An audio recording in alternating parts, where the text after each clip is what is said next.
It'll be one to go this time by. Coming to the green, buddy, coming to the green. Let's go get him. Go, go, go, take, go, go, go, go. Get your motor running. Head out on the highway.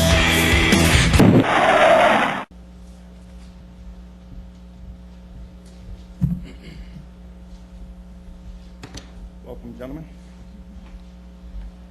We're now joined in the infield media center interview room by today's winner of the Camping World 400, driver the number 48 Lowe's Chevrolet, Jimmie Johnson. Jimmy, tell us about your run. Great performance all day long. Led a lot of laps. Hopefully we led the most, did we? Sweet. Just a strong performance, great stops. We had to work on the car throughout the day and make some adjustments. Chad made some great adjustments at the end that really got us on par with the 99. And I thought I was sitting in great shape with 2 to go. I had a nice, comfortable lead. And next thing you know, that 99 is all over me, and I had a battle on my hands. So just a great day and exciting finish for the fans. And looking forward, not looking forward to Talladega, but I'm looking forward to everything else after Talladega. We're also joined by today's winning crew chief, Chad Knaus. Chad, tell us a little bit about your view from on top of the box. It was a great day. Everybody on the whole team really played a part of what we had going on today. The engine shop brought something a little bit different this week, so that was good. Definitely showed some fruit there. And the car is actually a car that we've raced a couple of times and won a couple of races with. Excuse me. So that's good. It's kind of a proven thing, and our pit crew did a great job on pit road. And I just can't say enough about Jimmy. He drove his heart out today. It was a great day. It was a lot of fun. Really enjoyed it. And owner of Hendrick Motorsports, Rick Hendrick. Mr. Hendrick, tell us about your thoughts on today. Well, I think this was probably one of the best examples of total team effort, from Jimmy just driving the wheels off the car to Chad making the right adjustments when we were a couple of 3/10 off, and the pit crew getting Jimmy out when he needed to. So I think this was just this just kind of shows why they're champions, and I'm real proud of them because it was a hard-fought deal today. We'll now open it up to questions from the media. Again, as courtesy, state your name and affiliation. We'll start with David. Come up here and we'll go here. David Poole, Charlotte Observer. Where did you learn how to defend against a slide job? I don't think you get a lot of slide job in off-road, but seriously, the last lap, did you see what was happening, or did Carl surprise you a little bit? I mean, and you said you slowed down because you figured he was going to go flying up beside you. Talk about your role in that last lap. Yeah, in the off-road ranks, stadium trucks and stuff, a slide job was a common move, a lot like dirt ovals. So, to be honest, I was cruising down the back stretch, had a decent lead. I knew he would go to the bottom, and my concern was just making sure I was at his quarter panel coming off of turn 2.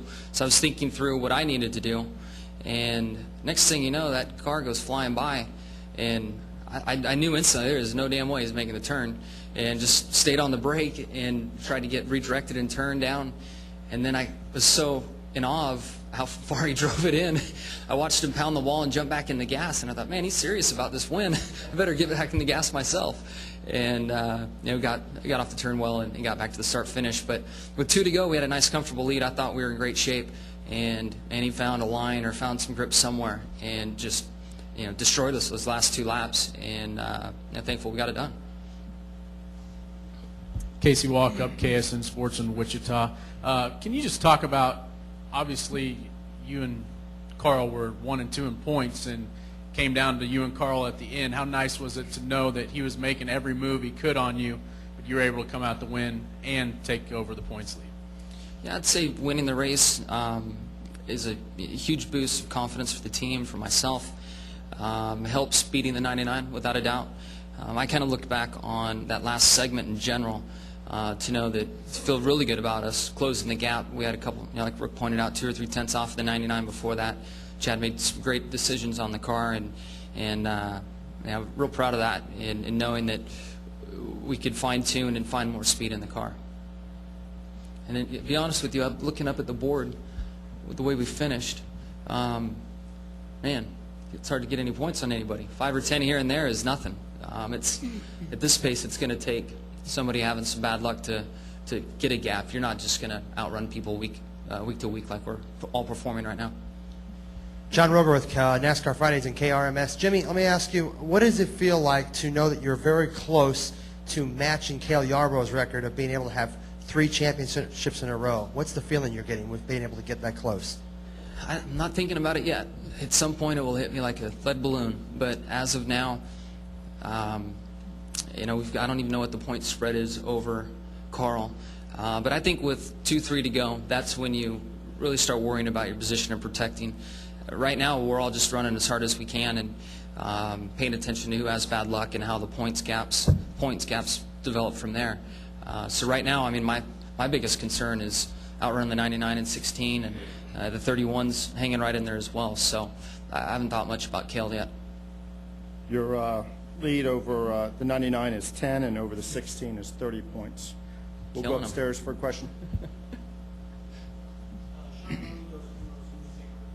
Jimmie, when you learned that Montoya's car for 42nd lost the pole position because his car failed the inspection, did you change your race approach at all, or did you just figure, we've been in this position before, we're going to be front runners anyway, let's just do what we usually do? No, it didn't change anything. The only thing it did was affect our pit road decision and pick, and we just moved up to the first pit stall. So didn't change strategy, car setup, any of that stuff. Put a smile on my face knowing that we got another pole. Outside of that, same old stuff. Anything else upstairs?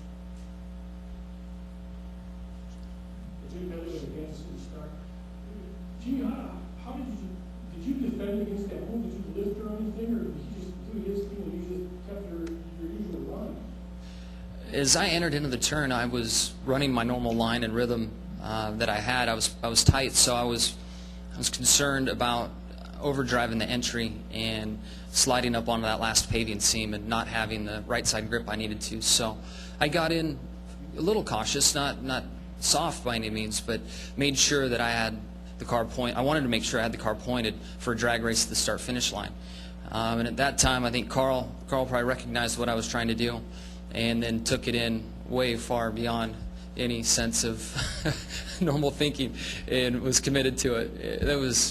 I still can't explain to you how surprised I was and shocked, and in some ways thought it was pretty damn cool to see him bomb it in there like that and skip it off the wall.